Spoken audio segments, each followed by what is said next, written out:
Just preparing. Okay. All right. It's going. We're going. Little red bar. It's so funky because you can schedule, but then it gets weird. So awesome. Hey guys.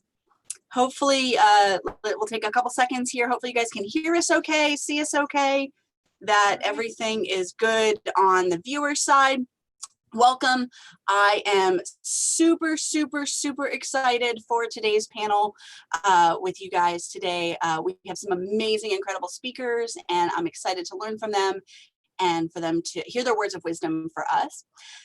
For those of you who are just joining us, my name is Serrano. I'm the admin for the higher ed social community. We're the largest community for social media managers working in the higher education space in the world. We have almost 8,000 members in more than 50 countries, and we do webinars and trainings like this from time to time for our members on a variety of different topics. And our members really wanted the chance to discuss current events, what went on last week, what went on over the weekend, what we're seeing, that has disturbed all of us. And some of the conversations that came out of that were anger and frustration, but also what can we do? What can we do to support our colleagues? What can we do to educate ourselves? And who should we be learning from? Who should we be reading? Who should we be reaching out to? And so we put together this panel of experts to really give us some perspective today. And all of the folks on this panel are practitioners and scholars, and they study this area for a living. And so we are incredibly grateful to be able to bring them to you today. And I am really excited to hear from them myself. And so for those of you guys watching over on YouTube, we do have a comment section there on the side. So you can pose your questions at any point. We have moderators that will be taking those questions so we can field them with our colleagues here. And if you have any questions at any point, do post them up there in the chat. For those of us, it looks like we maybe a minute more to get people on the stream and over to making sure that this is working for everyone. Just to give them a moment there. It looks like we've got some people watching, some people streaming. Perfect. Okay, excellent. Okay, Callie's got the back end stuff.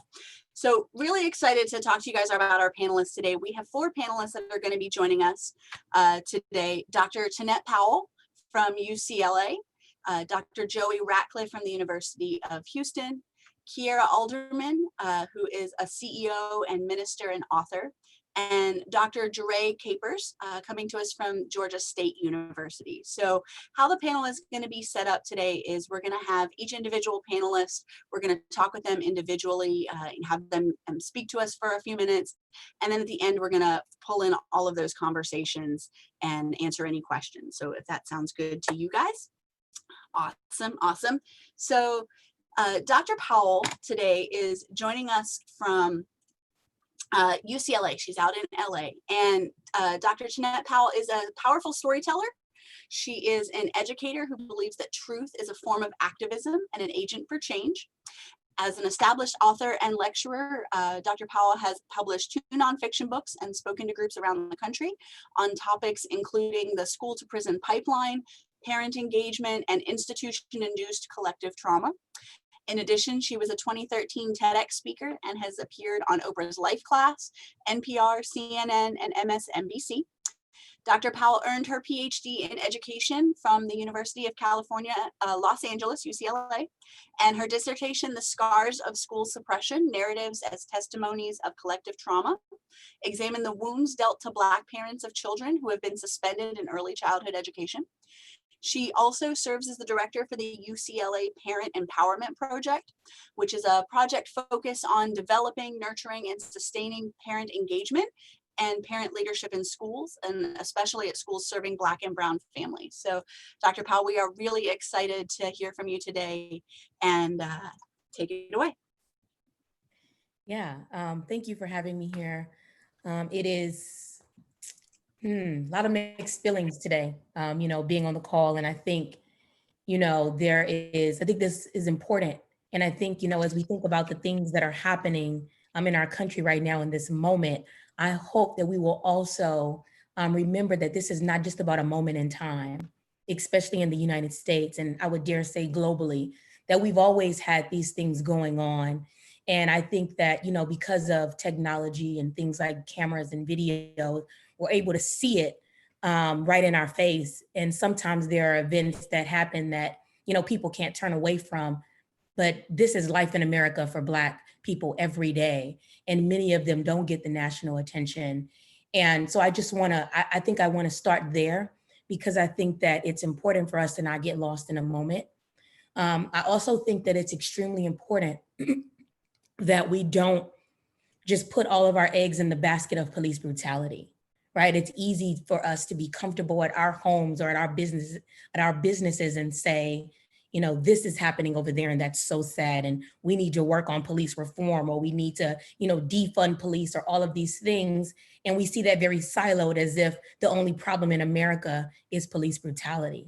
And it's just not true. And so I just think that we all need to be thinking about how are these forms of white supremacy and anti-Blackness manifesting and wherever we are, right? And that's really, really important for the work. Police brutality is a concern. It is a historical concern in this country, but there are lots of other things that are also concerns, right? And so when we think about education in particular, you know, we think about, you know, predominantly or historically white institutions, I just think that the conversation is, it's everywhere. It's how much are Black women paid, you know, at the companies that are making these statements, you know, and so the in support, you know, Black Lives Matter right now is very sexy, it's very cute. And so I am very concerned with how we then take this and apply it to our own lives. And so what I'm experiencing right now, what I hope we will all do, is take time for self-reflection. That if we see that there is something going on there, how are we ensuring that we are not you know, doing our own forms and versions, our own forms and versions of what police brutality looks like. And so that's, I mean, that's really where I am with the work, is how do we challenge, excuse me, each other to think about our role in either challenging or reproducing what we are seeing right now. And I think we all have a role in it. We all have to either be challenging or reproducing. And a lot of times that is something that, you know, to do the work of challenging, it requires a lot of sacrifice. And my question to everybody that is watching, in addition to all of us on this call, is how much are we willing to sacrifice and to give? Because, you know, to go to a protest for a day, okay, that was cool. I took a picture, I have a sign in my hand, I tweeted, you know, hashtag Black Lives Matter, I blacked out my screen, all of these things.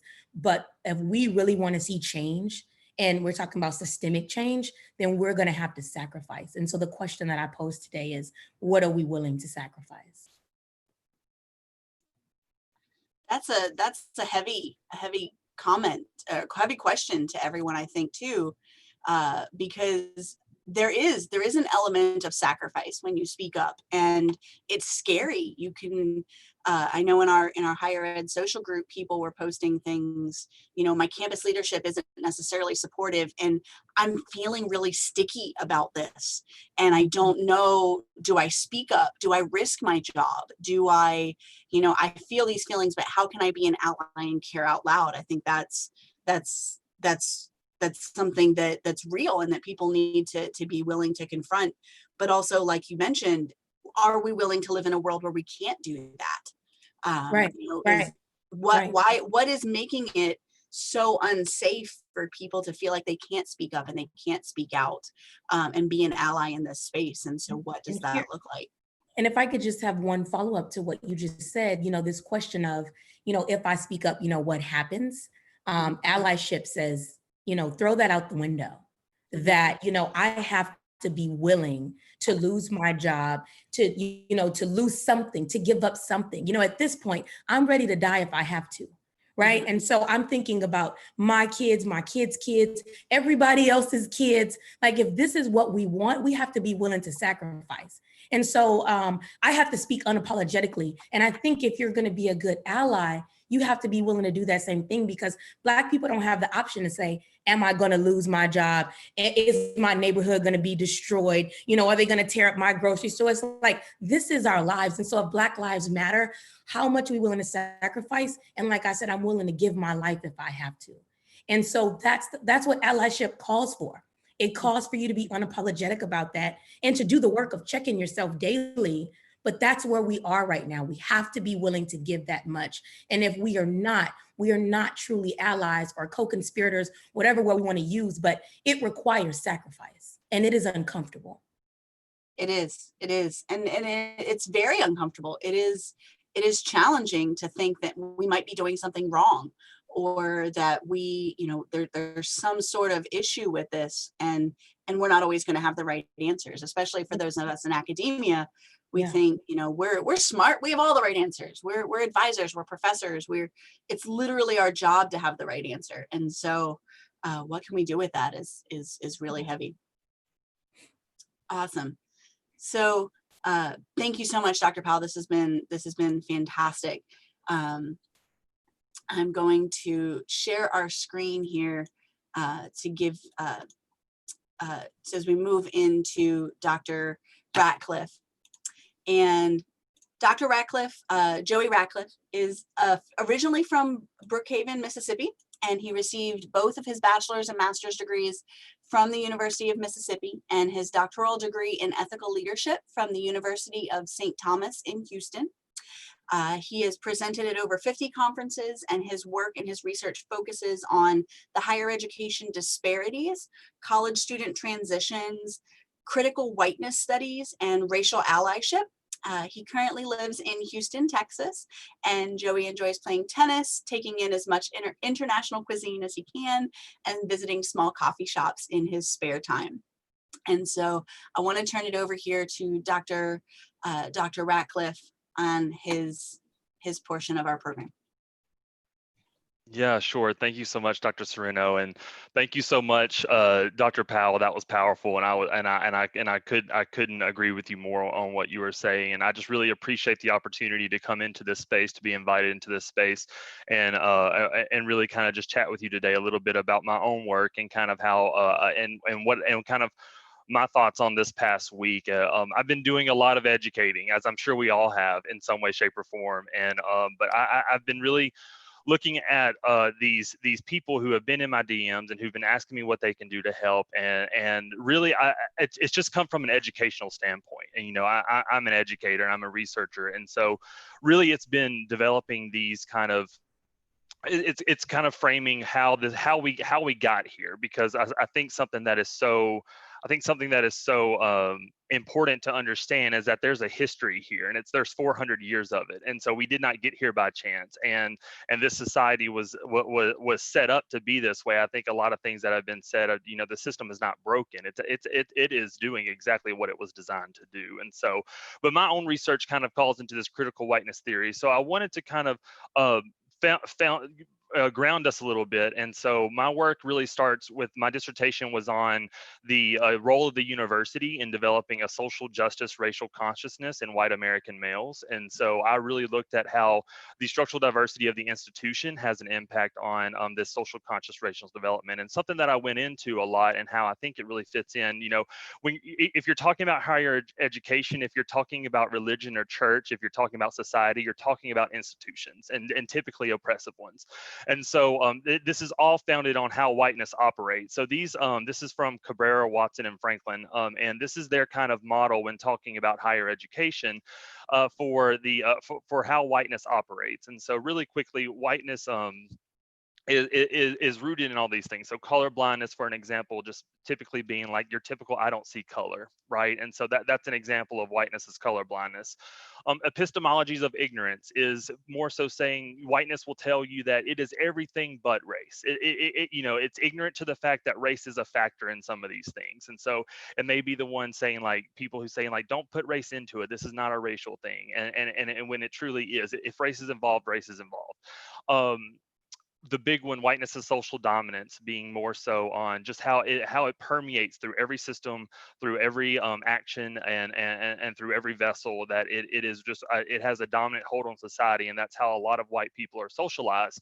And and we're told to not talk about race, and so it's one of those things to where, how does that then translate to the institution? So is the institution also saying we're not going to talk about race, and how harmful that is?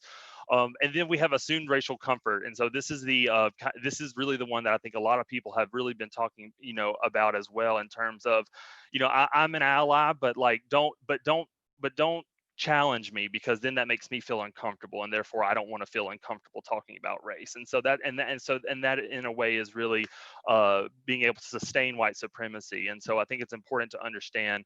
And then ontological expansiveness is really where I think within this space of higher, I'm new to your group, but I did go through kind of some Facebook dives and some Twitter dives of higher ed social, and I really saw a lot of this. And so I want to bring up ontological expansiveness a little bit of to say, with ontological expansiveness, this is where whiteness is taking up every physical and metaphorical space, so conceptual, everything. And so I really see this because, when you're thinking about social media and what you're doing, you are the voice of the institution, or at least that's how I view it in some way, shape, or form. And so if you're sitting there and you're being the voice of the institution, I think it's really important to know that, it's really easy for whiteness to creep in and silence that. And so I think that is where some things that I just want people to think about in terms of like how they may be associating themselves with whiteness by being quiet, because I know, Dr. Serrano, that was kind of some of the topics that were coming up a lot. So really challenging those things. And so then we kind of get to the allyship model. And so again, I want you to think of this in terms of how this is more so an individual allyship model, but specifically Spannerman and Smith, there are plenty of allyship models out there. And I think that it's important to understand that Spannerman and Smith specifically came up with this model in their article to really just relate strictly to white allyship and what that means. And so to get to this point, with number one, you have to have a nuanced understanding of institutional racism and white privilege. And so I think that where that comes into play is just what I went over, which is why I wanted to start it with that, is that those 5 factors, they're not the only ones, but they're pretty all encompassing of the ways in which whiteness can operate in that way. And the second one, continual self-reflections of one's own racism. Think about that from an individual perspective, but also an institutional perspective, right? And so how do you continue to do that? And I can say in my own research, this is where a lot of people stop. So in my dissertation, I found that while a lot of white people and a lot of institutions are willing and able to say that, yes, there is oppression and there is an inequity and injustice in our society, most white people and institutions of power are unwilling to submit how they are perpetuating that white supremacy and that oppression. And so I think that that's something that we're number 2, where most people or institutions don't even get past. And so really going through this is just having as you're going through this. And again, I don't want to gloss over number 2. I want everyone to kind of read that again, like self-reflection over your own racism, if you were a white person, and how you're contributing to that is really, really important. Then you want to move on to a commitment to using racial privilege to promote equity. And that means using your white privilege to highlight other voices and to really make sure that, if you're serving on a panel, that it is going to be diverse, and that your spot can be given up in any case that it's not, if there's too much majority culture representation, right? And so it's really making sure that you're using those things in order to do that. Number 4 is engagement in actions that interrupt and challenge racism. So this is you doing the work, and this is you getting at your friend on Facebook, or or your family members, and making sure that they know that that's not okay, and that and providing them with the resources in order to educate themselves, or educating them. I think I know that you mentioned having people to follow on Twitter. Ijeoma Alo, and she wrote So You Want to Talk About Race, this wonderful book. And so she said, she tweeted the other day, had a whole thread on, listen, that's great, yes, that is work that you need to do, but also, like, that's not going to end white supremacy by getting at your racist uncle, right? I mean, what's going to end is, like, you're submitting, like, there are people of color doing this work already, and so it's you giving your time and your efforts and your money and your engagement to those causes, and not trying to start your own, because these things have been going, right, and they've been on the ground. So this is how what we can do as white people, but also just institutions. And then active participation in coalition building with people of color is kind of what I just mentioned. And then also number 6, super important, overcoming societal forces that attempt to silence white allies. So you can't be silenced. I think we all have seen on social media these memes and stuff that, you know, silence is violence. And I mean, that is real harm that can be done if you're quiet and you have the knowledge and you have the ability and privilege to be able to educate others. And so I also just finally, I just want to say, like, you know, it doesn't escape me for 1 second that you never want to center whiteness, right? And so talking about this in general is a complete juxtaposition really to that statement, and kind of contradictory. But I think, again, I think that this talking about whiteness and putting it in this context really lends itself to discovering allyship and knowing how that actually works. And so I just wanted to provide that clarity that we're at no time do you want to center yourself or do you want to center whiteness within the greater things that are going on. And you always want to highlight voices of those who are really hurting and going through pain right now. But I think it was, I wanted to make sure that within my own work, I was able to kind of found us and ground us of where we're at right now. And so thank you again for the opportunity. And I look forward to questions and being on this panel. Thank you so much, Dr. Ratcliffe. I think that was really, really important as we're really talking about, you know, making space for these voices, and people were really asking, what can I do? What does this look like? And so I really appreciate your leadership and your thoughts on those so much, because it's so valuable for those of us who have never really studied this from an academic lens or really studied it at all. So what does this look like? Right. So I'm really excited for our next speaker here. Kierra Alderman is a devoted wife, nurturing mother of 4, who continually seeks out ways to advance and enhance her community. Kierra completed her undergraduate studies at UTSA with a Bachelor of Science in Community Health with a concentration in biology, before moving on to complete her MHA in Healthcare Administration. She co-founded an asthma awareness program due to her son's chronic battle with asthma, and as well founded US Empowerment, which is an organization built to offer necessary services to enrich the San Antonio community. Kierra has served as a licensed elder and minister since 2014 in San Antonio, and she currently holds a life coach, mindfulness, as well as 6 Sigma Black Belt certifications. She has written 2 books, Bread of Life and Revived, and is releasing her 3rd Pies Kai Ingredients for Success later this summer. Kierra has delivered powerful TED Talks with TedX San Antonio, and we'll have the link to that TED Talk, and the Spurs sports and entertainment industry. Kierra serves as a member of her local NCAA chapter. I can't even read it today, you guys. Kierra serves as a member of her local NAACP chapter and is an advocate for equality, aiming to be a voice for those who remain silent. So Kierra, if you could take it away.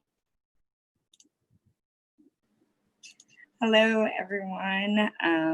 First, thank you for inviting me into this very uncomfortable space. One of the things that I like to say I'm an expert in is navigating through tough spaces.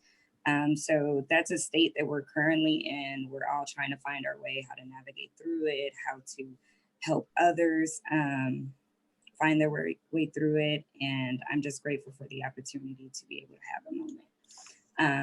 Right now, I know this space is about education, and I know Tunette spoke on it earlier. It's so much bigger than the police. It's so much bigger than one industry, one field, and we are all facing this at our jobs. I'm a director with a staff of 14 right now of direct reports. And I'm finding a way to have these difficult conversations with them. And one of the things that I think has been the most difficult to articulate is the sense of educating people about white privilege and acknowledging that it actually exists.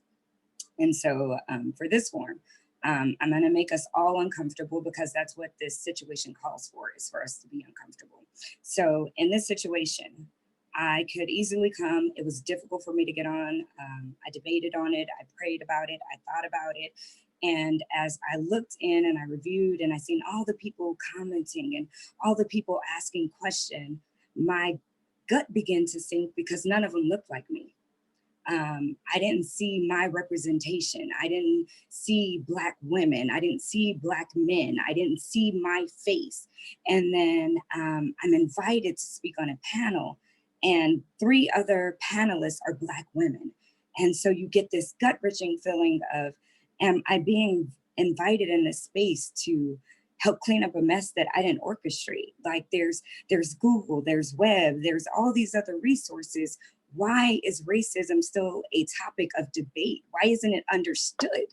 Am I going to come across as the angry Black woman when I begin passionate on the subject? You go through all of those things. And what I want to say is, if you don't go to work every day silencing that inner voice, then you live in privilege. If you don't have to question why you're being invited, if you have to sit somewhere where you can articulate and show, like, I have degrees, I'm smart, I'm intelligent, I'm competent. If you don't have to do those things on a daily basis, then you live in privilege. And we know that privilege is bigger than the police. We see privilege in the education system. We see that Black students are suspended at a rate 3 times their white peers, and we don't say anything. We don't say anything when we see it happen on the job, when you're the director or you're the leader and you see that someone who's a Black female who has a degree is making $4 less than their white male counterpart who has no degree. We see it every day, but as we mentioned earlier, there's this big debate on, do we speak up? Absolutely, we speak up. You say something, you do something. And for my white friends or my non-people of color friends, this is the time for your voice to be heard. We keep hearing silence is violence. I want to start people to understand, to start understanding silence is illegal. If I witness a murder and I don't say anything, guess what? I am charged. Why is it so disheartening for someone who's not of color to be charged and say, hey, you see what's happening, speak up. Your voice is louder than mine. All these pieces of paper, it doesn't validate anything, but your voice could validate. It could validate that I'm someone who's able to articulate myself in the right manner. It could validate that I'm not illegal. It could validate that I'm competent. It could validate and start building a confidence in me that every morning I don't have to worry about trying to make my aggressive hair, as I've actually been told, wearing my natural hair, the way that it grows out is aggressive. I've dealt with these battles. And what I want is for my allies, the people who unite with me, because that's what allyship means, is that we unite and we work towards a common good. I need you to unite with me, and not just in this time of discomfort every day. I don't need you to be on the protest battlefield. The protest is in the office. The protest is in the education team. The protest is not sending out tone-deaf messages. The protest is not saying that this is a mistake or it's an accident.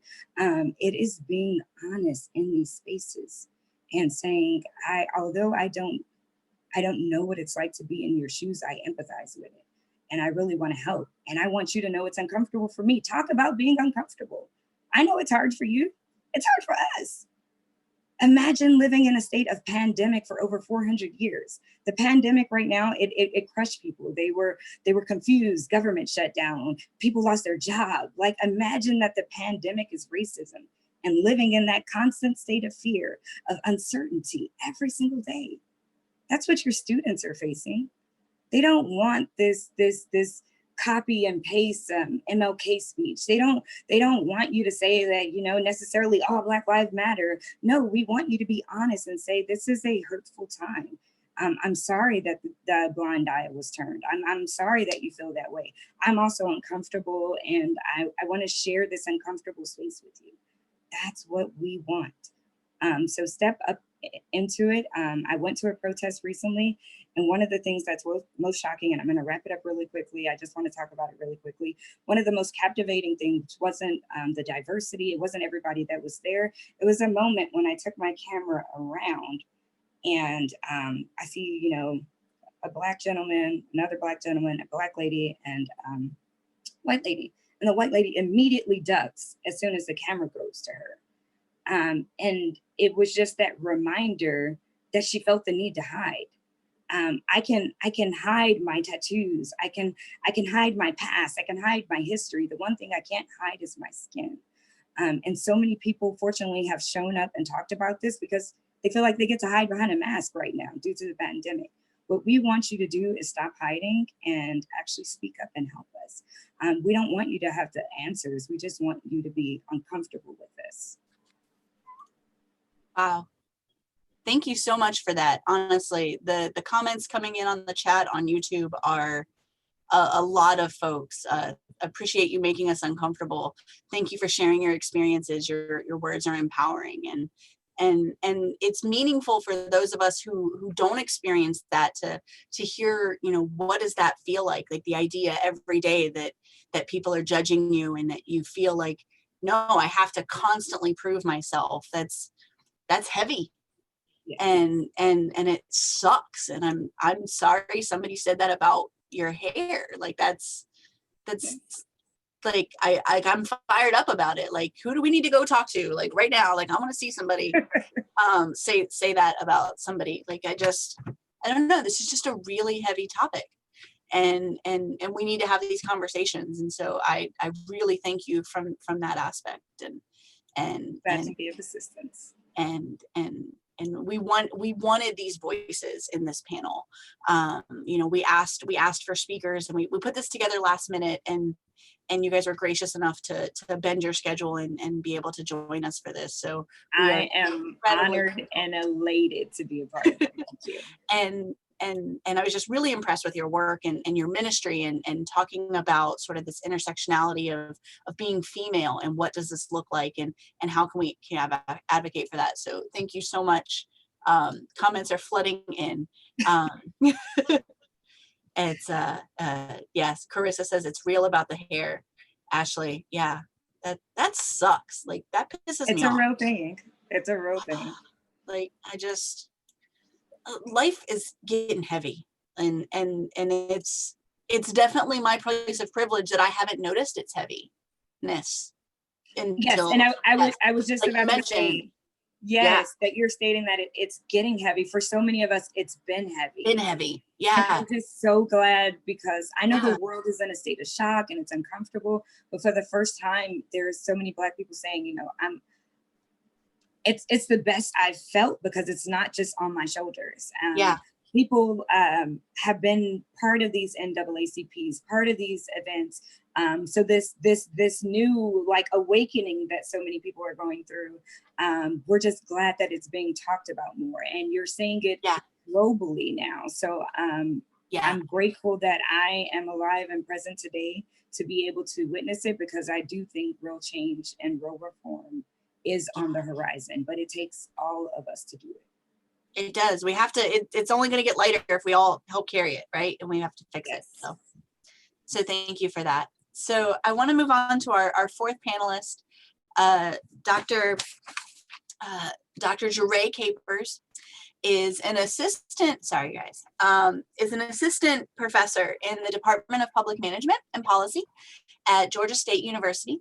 Her research focuses on social and racial equity at the intersection of public administration, policy implementation, and race and ethnic politics.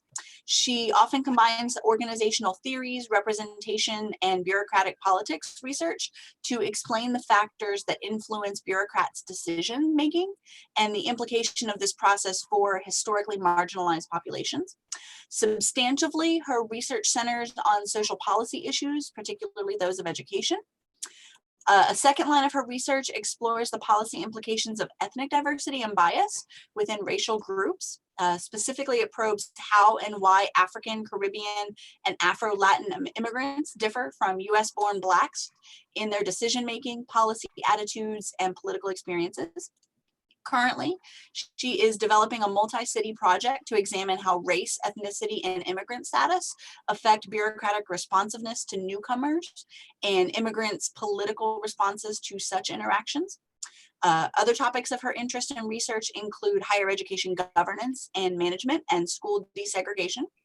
Her research has appeared on the American Review of Public Administration, the International Journal of Public Management, Politics, Groups and Identities, Urban Review, and various other academic venues. Jurée has received numerous fellowships for her scholarship on education policies and disparities among racial and ethnic groups as well. She was named a 2009-2010 American Political Science Association Minority Fellow, as well as a 2009 to 2012 Texas A&M University Diversity Fellow, and a 2013 Race and Ethnic Studies Institute Fellow, as well as a 2012-2013 American Education Research Association Dissertation Award grantee.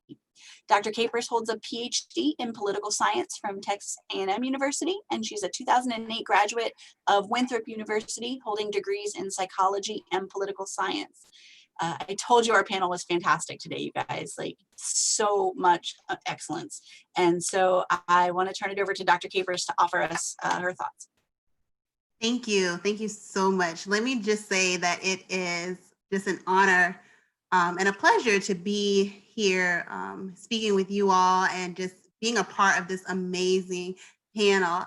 I have the tall order of speaking last, and so much great stuff has already been covered, but I won't spend a lot of time speaking, but I do want to sort of echo some of the points that Dr. Radcliffe made. So one of the things that he said, and it's one of my sentiments and thoughts in this past week, in speaking with peers and students and colleagues and families and friends, is the system is functioning exactly how it's supposed to function. And so my research is centered on public policy. And as a public policy scholar, my first response is seriously, still again. And then if I put on my scholar hat, I understand, well, of course, right? Our policies are designed to allow this to happen, right? The system is set up to function this way. And so when you dig deep into policy, you begin to understand that the officer is doing exactly what the policy permits him to do. Now, we've explored it a little more. We've said, oh, that tactic isn't used, but it's about the policy, right? The institution and the policy says that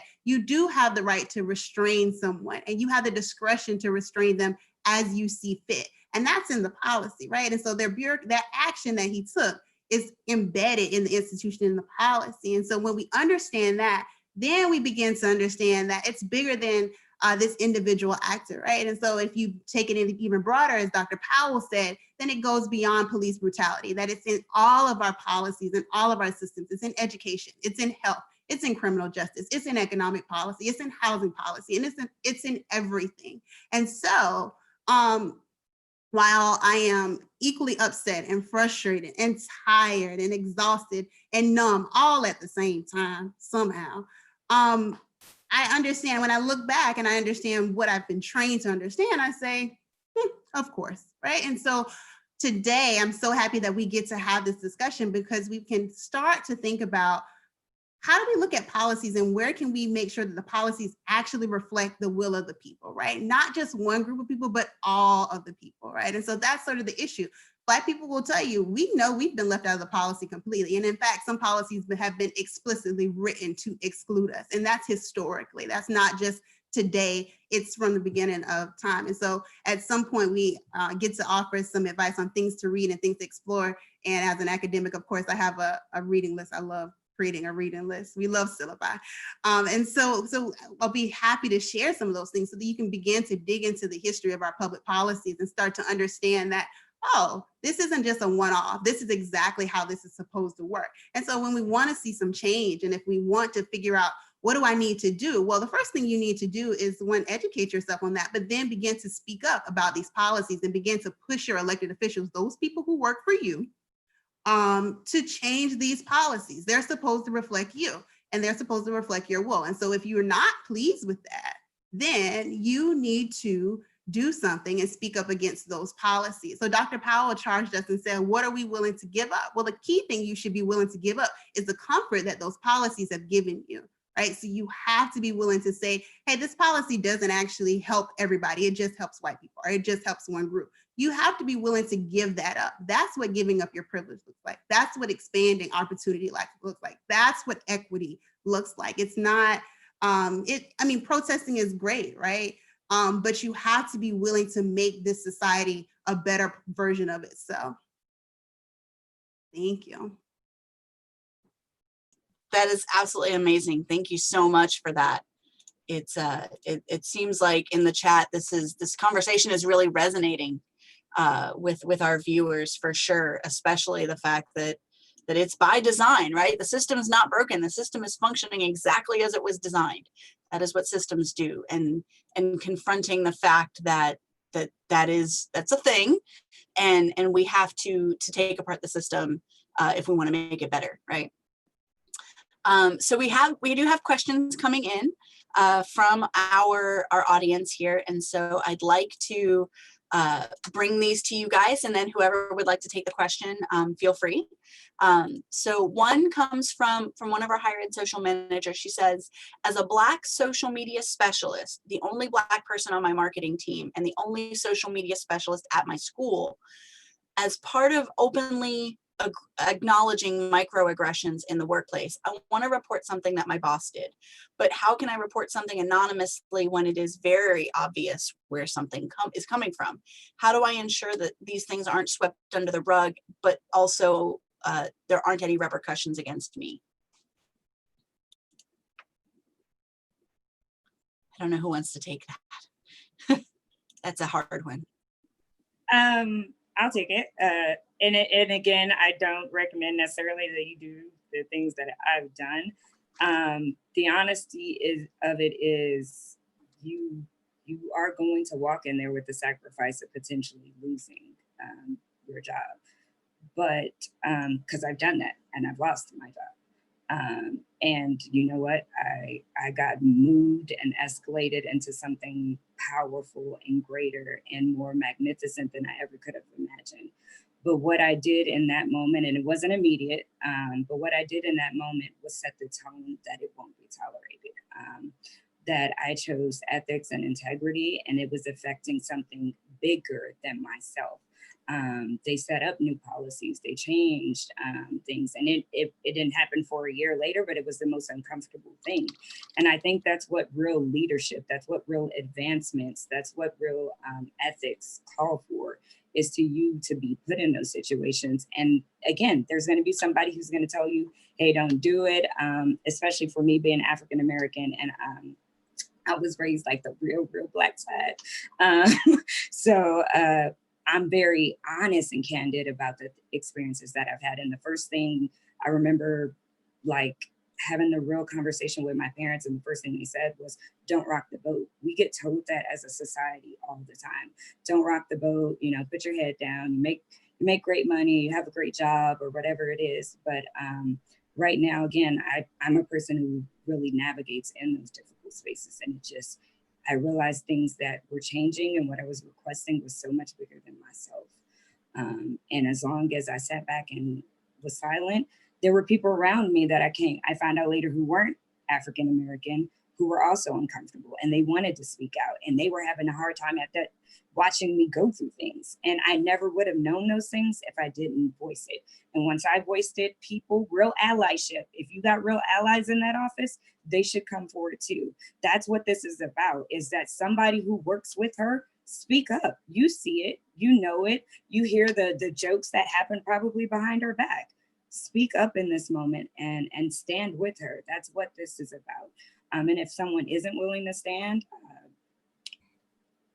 that also speaks volumes about that company and the people you work with. I have something very briefly to share. Since we're talking about allyship, there might be people listening who are lawyers, who have connections. She needs a lawyer, and she's going to need to be able to speak up.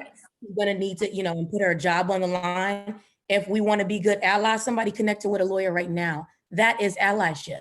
She shouldn't have to, put her job on the line for that without that protection of knowing that there is a legal, process that can protect her. And so we need all the white lawyers on the call, or friends of white lawyers on the call, who can step in and say, we got you. That's what she needs. Yep, that's it, right? Caring out loud. We need to, we're in this together. So we have thank you for that. So our next question is, what do you all feel like students want to hear from their institutions? Knowing that this is This is systemic injustice. What can we say to our students, our alums, our parents that are asking what our institutions are doing in response to this?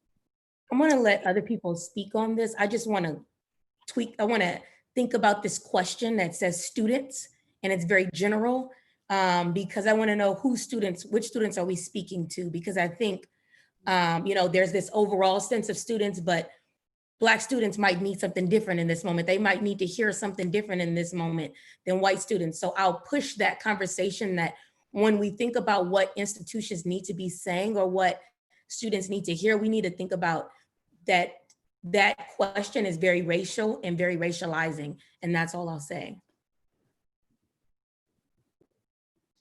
Excellent. Anybody else want to take that one? Yeah, I think this is a really heavy question, and a question that my academic friends and colleagues and I have really been going back and forth about this week at institutions as we watch statements come out and debate the quality of statements and the sincerity of statements across the board, from universities to for-profit businesses. And so one of the things that we have said is, does this reflect what our students want? As a scholar of race and ethnic politics, and a person who thinks about studies this, eats, sleeps, does it all the time, it's like I'm not sure that we have even stopped for a moment and said, are we saying and doing the things that our students want to hear and want to see? Now, the crazy thing, imagine that, you can ask students. They're vocal. They do evaluations, so we know they're vocal. And so I think that if we honestly want to know what our Black students want to hear from our institutions, right, ask them, right? So this is, as we've already pointed out, this isn't like a new event for students. It's not a new event for Black students. So they certainly would tell you.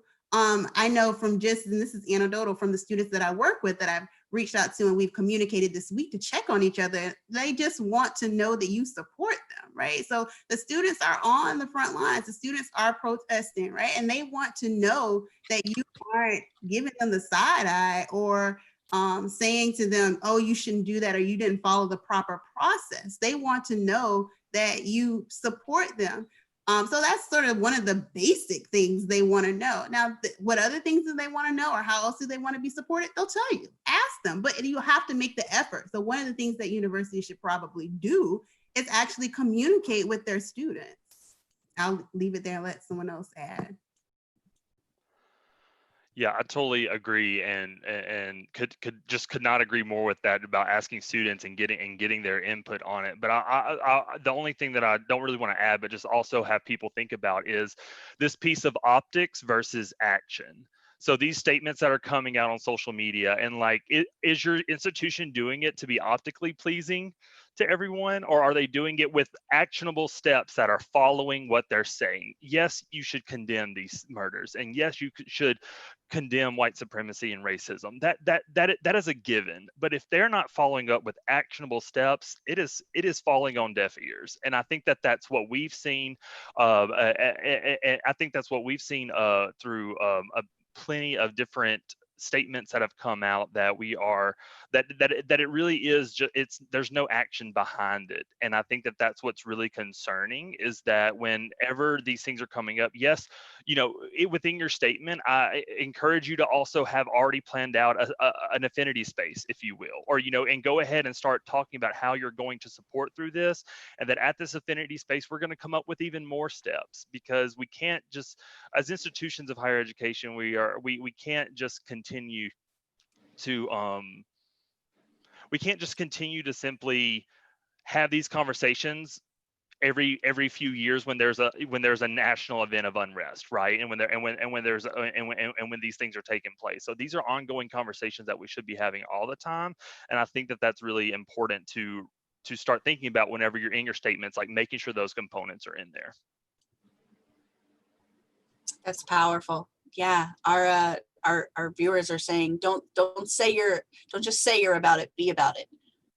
And so what are we doing, right? The optics versus the action.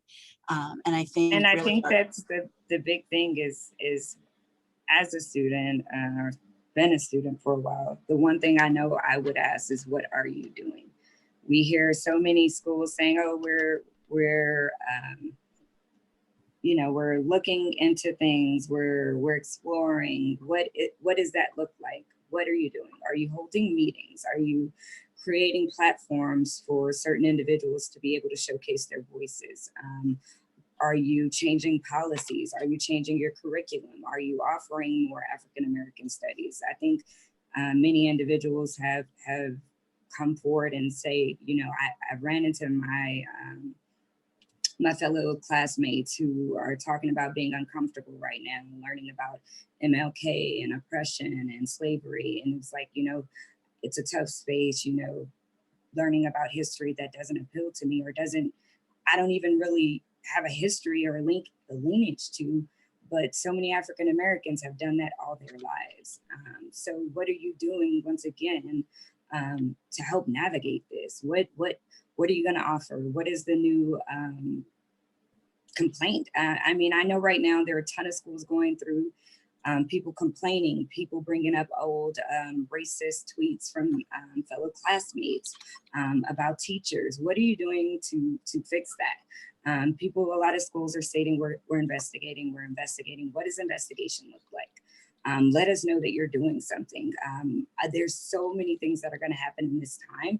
And the worst thing you can do right now is miscommunicate those things, is not saying something, is giving a generic response, is giving just this general caveat approach. We need to know what it is that you're doing. We want to know that we can trust you. We want to know that you really have our best interests at heart. And right now is the time to really show us that. We talk about love, we talk about education, we talk about all those things, and those are all action words. Definitely. Thank you for that. It's and our next question kind of leads into that. Can you all speak to building a culture of self-reflection on the campus, on the individual collective level, how we can do this work, and potentially related to that, where do you recommend people who are still learning about the race issues, where should they start their education? They feel like they're educating themselves on how they can be the best ally for their student, but how do we build this culture of self-reflection on our campus? I feel like Dr. Caper should answer that question, because I think it goes back to the policy. I think it's, we want to create things in the midst of chaos, and it's almost like no matter what I put into a dirty bowl, it's still dirty. And so, it's easy to have these conversations on college campuses if our policies reflect what we say our values are. So I don't know if you have more on that, Dr. Capers, but it's exactly your work. Yeah, so I was like, oh, that's a great question, how to build a culture of self-reflection. And I think you're right. So one of the things, the policy sets the agenda, right? And the policy tells us what we're going to implement. And so if we want to have a culture of self-reflection, it has to be embedded into the policies and the mission that we're promoting in our colleges and our individual departments, and all of that. So that's one way to do it. And I know you may be thinking, oh, that seems so structural, but think about the impact of doing that on such a broad scale, right? So that would make a world of difference if we were able to do something like that. And the other question was about, where do we educate ourselves? If you think, oh, I'm already educating myself. And for me as a policy scholar, I love starting my race and policy courses in particular with sort of like a policy history. And that is, for me, you need to understand where we are, you have to understand where we came from. And so I love for students to read books about policies like the Social Security Act of 1935. And then you begin to learn that the reason why some positions, particularly positions that Black people held, right, domestic workers, farmers, were not covered in Social Security is because that was written in the policy. It was only later. So then if you try to figure out why is there a wealth disparity? Well, you can go back and look at that policy, right, for example. And so I think reading some of those books to understand from a policy perspective how we got here is a great way to sort of understand what's really happening, what's going on, and to see that it's not, again, individual people, but it's systematic.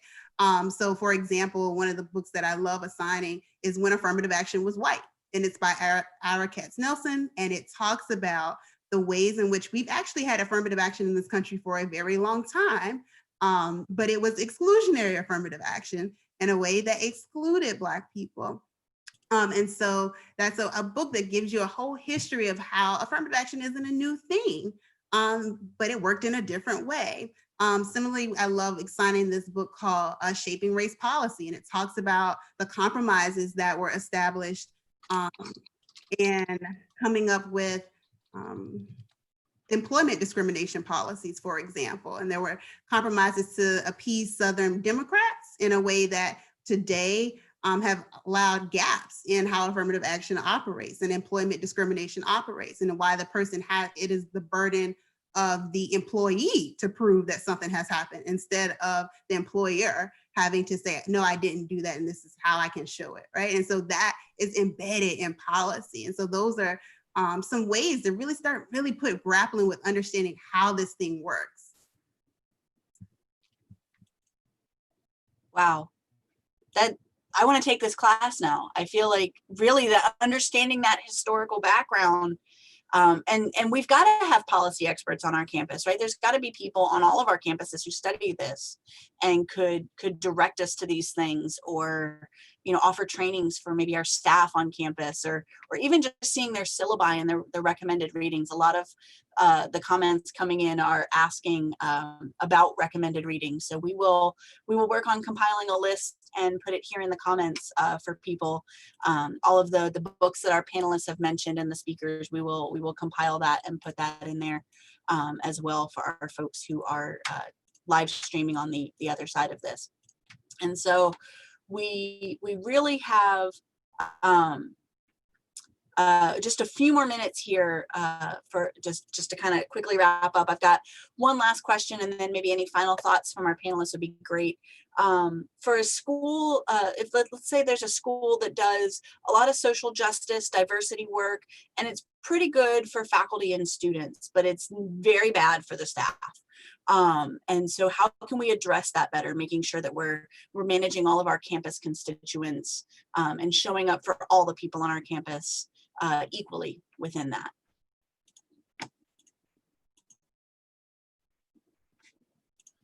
I would definitely say, just like what was kind of mentioned earlier, was what were the people already on your campus doing this work and being able to transition that into them sharing their work. I think I could probably say for any researcher and the other scholars on this panel, we don't mind talking about our work. Like this is what we do every day, and just like Dr. Capers was saying. And so we will do this all the time. So I think it's important to something that also Dr. Powell pointed out was, there are people already on your campus doing this work, and there are already groups and organizations in your community doing this work. Because you can also look at nonprofits, and you can look at all of these different initiatives in your community that can really speak to this work. So don't, I think there's no reason for you to start from square one. There are already people who have been in this work and have been doing it for a very long time. So reach out to those, and those of you on this call, like that, now that you're hearing this, it is up to you to now go and initiate these types of actions and get these people to train your staff. And it's emailing the VP and all those things that you want to help, facilitate these conversations. So I think that don't make it bigger than it is. I've heard a lot of people say, I just feel like I'm not doing enough. It's just do the work. Just do the work is enough. You single-handedly are not going to rid this country of white supremacy. But if we all collectively together are doing these actions, that is what's going to make a difference. And that is where that change really starts from a foundational level. Wow, that's it, right? That's just step out and start doing it, and maybe the path will become clear as we do that. So any of our other panelists want to offer us any final thoughts before we wrap up? I want to be respectful of everybody's time. I know everybody has a million and one things going on, and our panelists were so gracious to donate their time today. So any other final thoughts? I guess for me, as you know, I'm hearing how some of the questions have been posed, and we know that there's, you know, a lot of energy about what people can do, and just thinking about how you can take the energy that you have and the passion that you have in this moment and use it. And I would say, you know, kind of to Dr. Radcliffe's last point at the end is this idea of, you know, knowing the chain of command at your universities as well. So sometimes, you know, we can't wait for policymakers to change and shift policy. We have to force them to do that. And so, you know, I've done a lot of radical work at UCLA, thinking about, you know, a lot of the anti-Blackness on campus with a lot of other people. And we knew who all the vice chancellors were, right? Meetings with the chancellor. And so, and, you know, just coalition building is important. So if there is something that's not supporting staff, and there's issues with, you know, that are not, you know, always right for students and even for some faculty, how do you start coalition building on your campus and pushing these things? You know, you use media always if you have to. Hopefully universities would do the right thing, but if they don't, there is media, and nobody likes bad press. And so just being very intentional about creating that type of space is huge and powerful. Remember that we live in this moment where the reason why we are in this moment right now is because someone recorded what was happening to George Floyd, right? That's how we get to this moment. So if there are things happening on your campus, there's already a blueprint out there. Use it and force these universities to level up. And again, I just end with, what are we willing to sacrifice?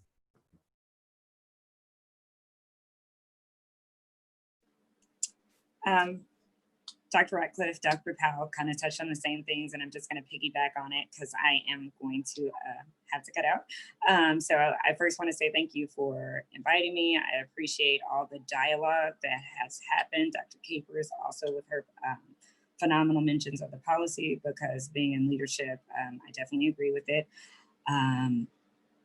It's all designed, and there's all ways that we can go about really changing that infrastructure. I think a lot of it is touching on, there are places, there are diversity groups, there are already things set in place that can aid everyone. It's just like Dr. Ratcliffe said, it's about getting those companies, those people who are willing to talk, getting their voices amplified. And if we truly are allies, you can definitely amplify that. It needs to be echoed throughout the entire organizations, throughout the entire school. And that's what real allyship looks like. Even if you can disagree on something, we can respectfully disagree. But in this moment, this is what we're working for. We're working for it as a group. We can bring that up later. And for me, I always tell people it's a way of simple math. We're all on this journey to get to the number 4. Just because I'm a 2 + 2, and that's all I've ever seen, I can get in the mindset of that's the only way to get to number 4. When really Dr. Capers is a 3 + 1. Dr. Ratcliffe is a 5 - 2. Tunette Powell is a 6 - 2. So there's all these different ways. It's an infinite number of ways of negatives, positives, that we can all get to the number 4. And, you know, just find the lane that you fit in. I'm a 2 + 2 group. My group's very easy. It's the one that I want. And, you know, you have those people who are going to be square root groups who are really difficult. Let them get in a group together, but really amplify the voice right now of whoever it is that is needing it. I do want to make a few corrections. Earlier, I know it was said that the company is US Empowerment. It's us empowerment. I've seen people kind of give me some messages on it. It's not a US, it's not government, it's not any of those things. So I appreciate it. I thank everybody, and I've got to go. Thank you. Thank you so much. Definitely. Any other final thoughts from any of our speakers, or for those of you who are watching on the live stream? We're getting a lot of folks saying this was really helpful, that it really gave them some thoughts, and there's a lot of recommendations flooding in from the chat here on locations to get these books from. We will make sure that the reading list gets publicized for everyone who's interested in it. Like you mentioned, we're academics, we love our syllabi. Please send us all the syllabi. Maybe a university out there wants to, you know, put something like a policy course together that could be maybe a MOOC or something where, you know, it's just open and access to everyone. I think that would be super helpful. For those of you asking, yes, we will have a recording available. We might, we'll see how the posting goes, and so far we've avoided any trolls or any of that, but we might unlist it and then share the link out with those who are able to be here, as long as we continue to not be subjected to any of that. But thank you so much, everyone, for lending us your time and today to learn about this. And thank you so much to our speakers. This has been phenomenally useful and helpful and eye-opening for everyone here. The comments are just flooding in. Everybody is so incredibly thankful, and thank you for donating your time to this today. It's you're all incredibly accomplished, fantastic people, and so you have given us a lot to think about. So thank you so much for that. Today, Dr. Capers, Dr. Ratcliffe, Dr. Powell, and Kierra, please thank you so much for this, and we'll continue this conversation. If we need a follow-up, we will organize one of those. Hop over into our higher ed social group. Let us know what is useful and helpful to you guys that will help you level up your practices. Again, we're an organization for social media managers in higher ed, but a lot of these folks are doing this in addition to a higher ed job as well. So student affairs, faculty affairs, and they just happen to be working in the digital space as well. So come on over, join our group, and check out some more of our trainings. And if there's anything that you want to see us host a training on, post up and let us know. I think our next one is going to be for Pride Month. So we'll have that one coming together very shortly. And also we're working on getting a legal scholar to what does this mean, sort of related to this, but also what do we need to know about education law and policy, and so where is that coming? So we should have those details up in the group soon. And thank you again so much for joining us, and thank you to our speakers for being here. And yeah, thanks for sharing your lunch hour with us, guys. Thank you. Appreciate it. Thanks. Thank you. Awesome.